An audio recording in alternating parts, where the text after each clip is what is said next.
Generation is actually a very important one, not only because they will dominate the market the next 3 decades in terms of the job market, for instance, but also as consumers. So they're the next generation of consumers. This generation is much more emotional than previous generations as well. And whereas Gen X had the tendency to become negative at certain points, this is a very positive generation. So they like to see positive emotions in life. They like to experience happiness all the time. So brands that can really build on happiness and on gratifying experiences, they will win the battle of the future, I think.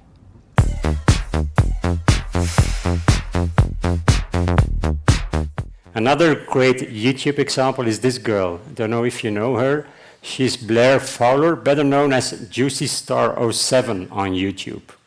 When this girl was 15 years old, today she's 18 years old, she started her own YouTube channel.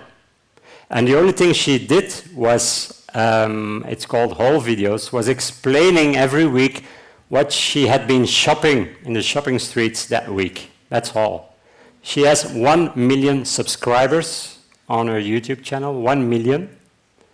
I mean, even if you're H&M, you have to try to create a channel and find 1 million people that will subscribe to your YouTube channel. A 15-year-old girl did it. And the only reason why she was able to do it is because this new generation feels that they are in charge.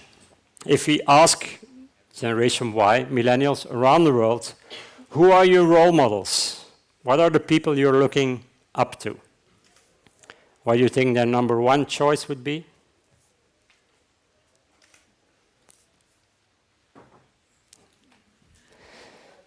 The survival guide that I received from the conference said, we are shy people unless we are drunk. So perhaps it's a bit too early to ask questions to the audience. What would be, if we would ask Norwegians, what is your role model number 1? Mandela, you think? No, Mandela was number 6. Steve Jobs? Messi? No. Steve Jobs? No. I think maybe the best moderator in the game, or the best biker in the downhill. The best biker, downhill biker? Heroes? Yeah. No. My role model. It's my parents. Yes, it's my parents. Number 1, my mom. Number 2, significantly different from number 1, my dad. Because, you know, mom is more there for me. Sorry for the dads. But we're forgetting about the number 3. Friends, my own friends. And perhaps you think, yeah, that's normal. But if you would have asked Gen Xers like me, what's your role model? Who are you looking up to? Like 10, 20 years ago. 20 years ago. Who do you look up to? I would never have said my mom. I mean, that would have been so uncool to say, my mom is my role model. Today, it's normal.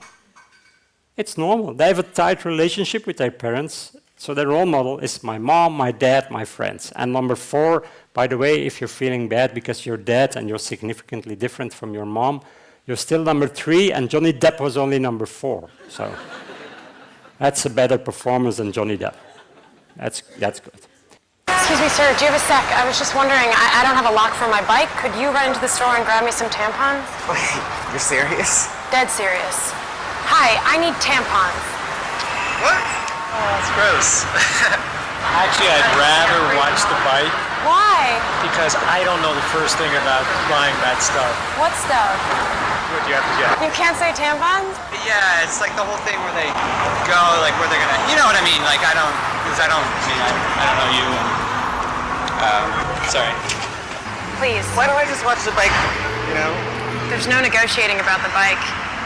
Could you go get me some tampons? Just run to the store real quick. Gosh, can I buy toilet paper? Will that work?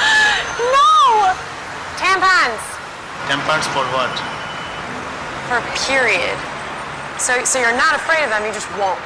I just won't do it, Even if I was your mother. even if he was my mother. Every day is about overcoming a fear, right? Yeah. Yeah, so maybe today's tampon day. Oh, okay. Hey, they're just tampons. It's not, this is really unique in the industry. If you compare this to Procter & Gamble, their campaigns for always and all days have a happy period. They're showing like females in tight white jeans twirling on a beach, having fun during the periods. That's not authentic. This is much more in line with the taboo that young girls are feeling around their menstruation, about their periodical cycle. And they're making a social campaign about this called Break the Cycle. So on Facebook, they are sharing this type of movies, and it really works because it's different than what the main competitor is doing.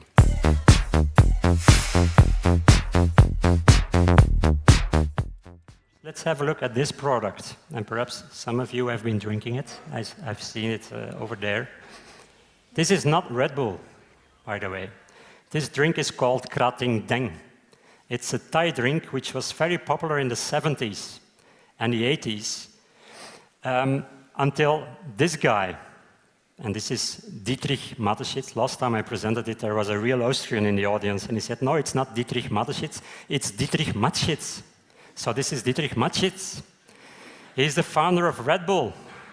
And he was working for an international company called Blendex, a pharmaceutical company also making toothpaste. For his job, he went to Thailand in 1982. He suffered from a bit of jet lag, and he got this tip from people: you have to drink Krating Deng, and your jet lag will be cured. So he tried the drink, and he said, hey, that's cool, a drink that is like a pharmaceutical. There's big business in this. So what Dietrich Mateschitz did was actually, and the bottle besides him is still the Krating Deng.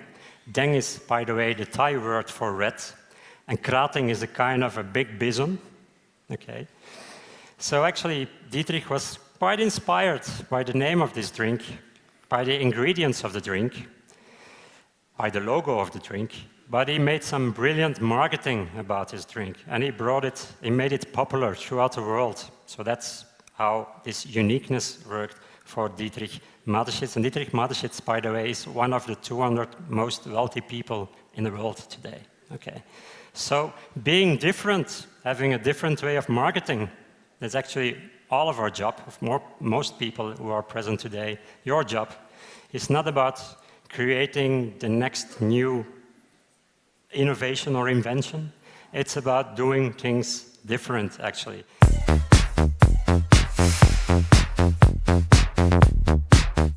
The foreword of my book was written by a guy working for Nike in Portland, Oregon. He was responsible globally for the Nike skateboard line. At a certain point, he received an email from the management of these two. Who are these two? It's again a millennial proof check. Rihanna and Chris Brown, good. You can even recognize the back of Rihanna, so that's a strong human brand. And this was before they were fighting with each other, okay? So the management wrote an email stating, Chris Brown and Rihanna, they really are fond of your skateboard line. And they're even buying it themselves. Wouldn't it be a good idea if Nike SB skateboard would sponsor Chris Brown and Rihanna? Because they like it anyway.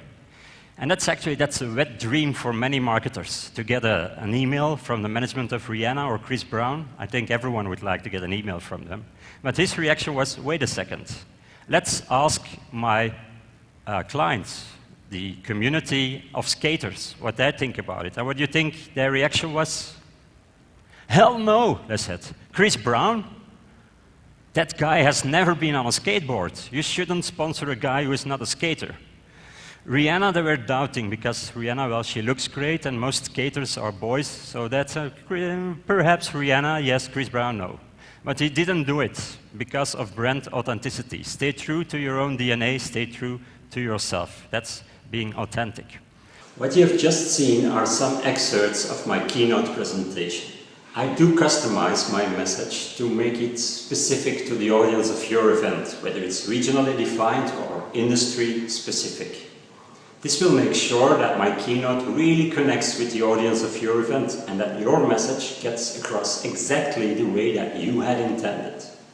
When people are leaving your event, they will truly feel that the presentation was just for them.